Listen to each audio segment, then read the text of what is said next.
Today's lesson will be exploring mode and range. Mode and range are part of measures of center.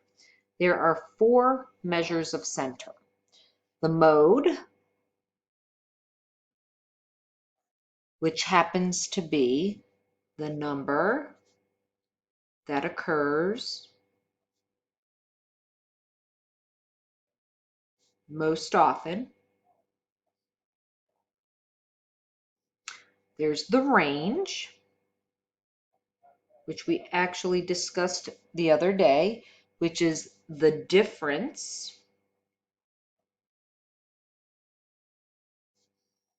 between the least and greatest values. Then there's the mean and the median, and that is with an N. These two are the ones that we are exploring, for today, because that is our title, mode and range. We'll be coming up with these next week. So right here, what are measures of center? They are, what it is it's data points that are used to find an approximate middle or average of a set of numbers. Now we are going to be exploring both mode and range, but there are, and they're pretty easy, but there are some steps that you should do so it will be easily solved. So please make sure you make yourself your T-chart. And here we go. So for mode, the first step you have to do, is very important, is to list your numbers from least to greatest, no matter how many are in your set. It is so important to do that. Next, you need to find the most common number. It's the number that repeats.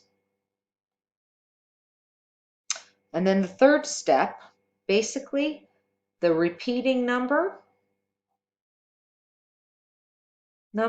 is your mode. It's the most common, the one that repeats the most. Now, here is some very important information, and that is why I have these 2 asterisks. So, you can have these 2 things occur with mode. First, there can be no mode. That means there is no number that repeats. There can also be more than one mode.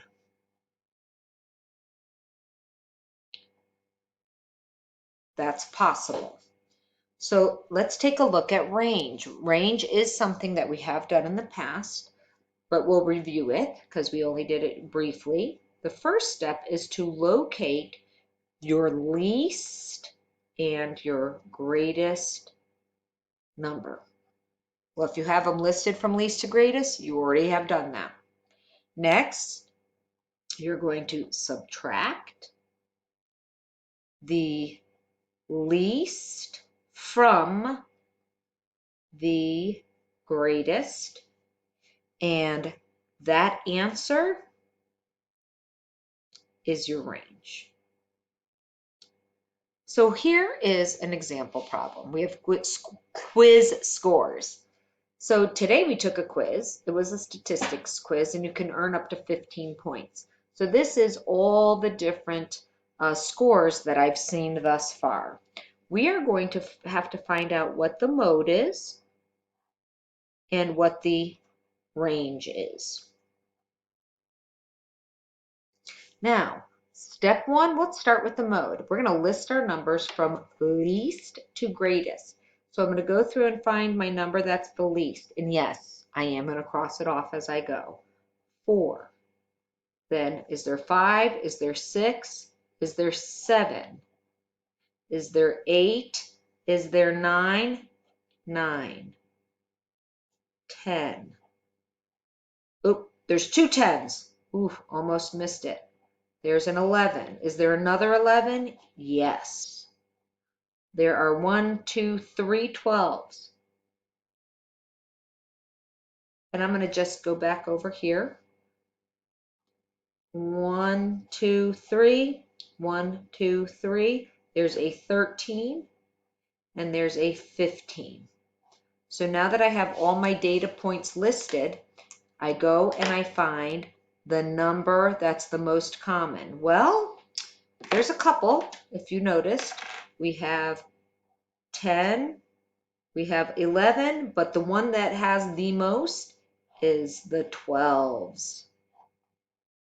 So that, my friends, is my mode, 12.